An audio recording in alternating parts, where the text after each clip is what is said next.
আলিফে একটা স্লট নেয় আলিফে ইনফ্লুয়েন্সার, রাদে একটা স্লট নেয় রাদে ইনফ্লুয়েন্সার। তো এই কি দুই টিম হয়েছে? এটা তো দুই টিম নাকি? আপনি বলেন, এটা দুই টিম না? এটা আলিফ তো দুই টিমে এক টিম, হ্যাঁ হ্যাঁ দুই টিম, হ্যাঁ এরা স্কোয়াড এক, কিন্তু এরা দুজনের নামে দুইটা স্লট নেওয়া হয়েছে। ওকে, তো রাদে ডিস খাওয়ার পরে আলিফের নাম কিভাবে চেঞ্জ হয় এক রাতের ভিতরে? পিডি টপ প্রথমে ছিল রাদ এক্স টপ অন, আরে sorry Alif x top on, ঠিক আছে? পরে ফাইনালে যায় রাদে যখন মেইন স্কোয়াড যখন ডিস খায়, তারপরে আলিফের স্লট নিয়ে রাদে ফাইনাল কিভাবে খেলে, যে আলিফ এক্স টপ অন নাম চেঞ্জ হয়, রাত্রে আবার বাংলাদেশ টপ অন নাম হয়েছে, মানে ফাইনালের দিন। এটা কি টোটালি রাজনীতি না? এখন রাত কিছু বানানি অডিয়েন্স সিজন টপ ওয়ান মারছে ফেয়ার ভাবে, রাদের এটার প্রমাণ দিতে এখন প্রত্যেক সিজনে রাদের টপ ওয়ান কিভাবে মারে? আমার কথা হচ্ছে রাদে প্রত্যেক সিজন টপ ওয়ান মারে, হ্যাঁ নাম সুদা বিডি টপ ওয়ান, কে হেই বিডি টপ ওয়ান বাংলাদেশি, কে হেই টপ ওয়ান মারছে র্যাঙ্কে, হ্যাঁ নামটা তো শুরু হয়েছে র্যাঙ্কের থেকে নাকি? হ্যাঁ নামটা শুরু হয়েছে র্যাঙ্কের থেকে, হ্যাঁ তো টপ ওয়ান মারতে পারে না ভাই, মানুষের এডিট করে চুতিয়া বানায়, তো হ্যাঁ কি চুতিয়া না?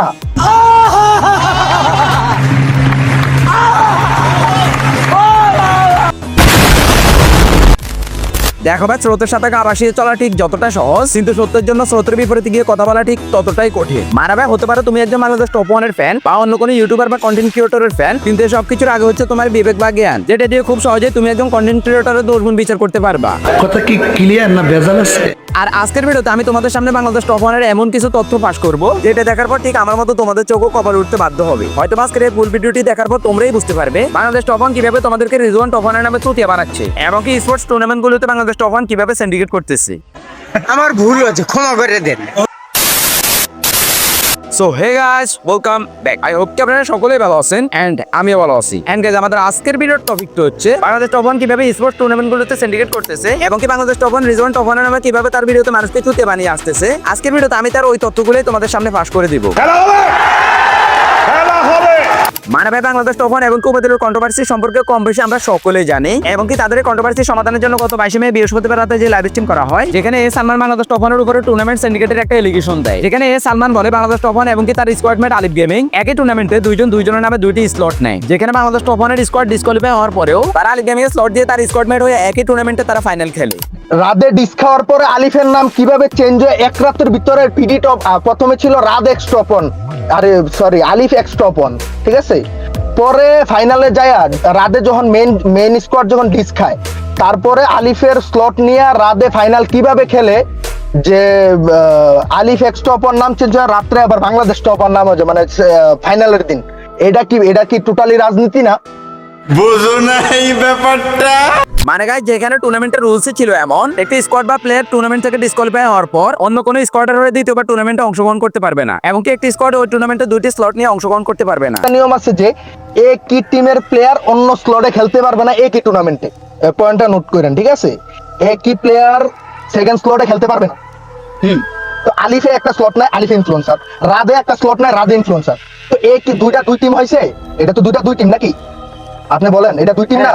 এটা আলিফ দুই টিমে এক টিম, হ্যাঁ হ্যাঁ দুই টিম, হ্যাঁ এরা চেঞ্জ হয় এক রাতের ভিতরে। পিডি টপ প্রথমে ছিল রাদ এক্স টপ অন, আরে sorry Alif x top on, ঠিক আছে? পরে ফাইনালে যায় রাদে যখন মেইন স্কোয়াড যখন ডিস খায়, তারপরে আলিফের স্লট নিয়ে রাদে ফাইনাল কিভাবে খেলে, যে আলিফ এক্স টপ অন নাম চেঞ্জ হয়, রাত্রে আবার বাংলাদেশ টপ অন নাম হয়েছে, মানে ফাইনালের দিন। এটা কি টোটালি রাজনীতি না? কিন্তু সেখানে আমাদের বাংলাদেশ টপ ওয়ান তার স্কোয়াড নিয়ে টুর্নামেন্ট থেকে ডিসকোয়ালিফাই হওয়ার পরেও ওই একই টুর্নামেন্টে বাংলাদেশ টপ ওয়ান আলিফ গেমিং এর স্কোয়াডমেট হয়ে ফাইনাল খেলতেছে। আর এই সবকিছু দেখার পর পার্সোনালি আমার কাছে মনে হচ্ছে এই সবকিছু হচ্ছে উপরওয়ালার কামাল। দেখো ভাই, সালমান ওই লাইভে বাংলাদেশ টপ ওয়ানের উপর আরো একটি এলিগেশন দেয়, যেখানে সালমান বলে বাংলাদেশ টপ ওয়ান তার ভিডিওতে রিজওয়ান টপ ওয়ানের নামে অডিয়েন্সকে চুতিয়া বানিয়ে আসতেছে। মানে গেছে, সালমান যখন বাংলাদেশ টপ ওয়ানের উপর লাইভে বসে এই এলিগেশনটা দেয়, ঠিক তখনই আমার মনে হয় এখানে কোনো না কোনো ঝামেলা আছে। আর যখন আমি এই বিষয়টা নিয়ে একটু কাটাকাটি করতে যাই, ঠিক তখনই ইবন ভাইয়ের এই ভিডিওটা আমার সামনে পড়ে, যেখানে ঠিক ইবন ভাই এই বিষয়টা নিয়ে প্রমাণ দেওয়ার চেষ্টা করতেছে। আচ্ছা, এবার দেখো এখানে 5968 আর 47 কত হয় ভাই? আমি ক্যালকুলেটর অন করে দেয়, মূর্খ সূক্ষ্ম মানুষ তো ভাই, ক্যালকুলেটর লাগে। 5968 যোগ 47 তাহলে হচ্ছে কি 6015। ঠিক আছে, এই 6015 তোমাদেরকে আমি দেখাইতেছি। একটু ওয়েট করো, জাস্ট কোন জায়গায় 6015 আছে দেখে দিচ্ছি ভাই। তাহলে হওয়ার কথা ছিল 6015, এখন আমি দেখবো যে রাতের স্কোর কত হয়, ঠিক আছে? কিভাবে তোমাদেরকে দুটি বানাচ্ছে তাহলে তোমরা বুঝতে পারবে।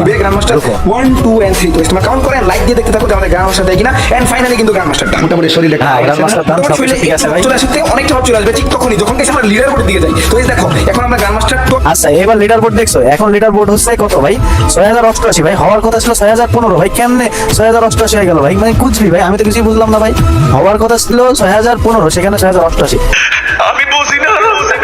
দেখো গাইস, প্রথমত আমিও ঠিক তোমাদের মতো ইবন ভাইয়ের এই কথাগুলো বিশ্বাস করতে পারিনি, কিন্তু যখন দেখতেছি ইবন ভাই বাংলাদেশ টপ 1 এর ভিডিও থেকে এই প্রমাণগুলো দিচ্ছে, এন্ড তোমরা যদি এখানে একটু লক্ষ্য করে দেখো তাহলে তোমরাও বুঝতে পারবে যে আসলে এই বিষয়টা সত্য। ঠিক বলেছো। এ হচ্ছে আমাদের বাংলাদেশের চুতিয়া টপ 1, যে কিনা প্রতি সিজনে সবার আগে টপ 1 ডান করে। এখন দেখতেছি সেই মানুষটা এডিটিং এর মাধ্যমে আমাদেরকে চুতিয়া বানিয়ে আসতেছে। মানে গাইস, যাকে আমরা এত পরিমাণে বিশ্বাস করতাম এবং কি প্রতি সিজনে রিজন টপ 1 সবার আগে ডান করে, এইটা আমরা বিশ্বাস করতাম, কিন্তু এখন দেখতেছি বাংলাদেশ টপ 1 এর রিজন টপ 1 ডান করা, এসব কিছু হচ্ছে তার ভিডিও এডিটিং এর কামাল। এবং কি তোমরা যদি ইবন ভাইয়ের মতো বাংলাদেশ টপ 1 এর স্কোরটা একটু হিসাব করে দেখো তাহলে তোমরাও বুঝতে পারবে যে আসলে তার ভিডিওতে ঝামেলা আছে। বুঝো না এই ব্যাপারটা। তো গাইস, এই ছিল আজকের ভিডিও, এন্ড হয়তো আমার নেক্সট ভিডিওতে বাংলাদেশ টপ 1 এর বিরুদ্ধে আরো অনেক গোপন তথ্য তোমরা জানতে পারবা। তো ততক্ষণ পর্যন্ত সবাই ওয়েট করো এবং কি আমার নেক্সট ভিডিওতে ধামাকা দেখার জন্য সবাই প্রস্তুতি নাও। Good bye.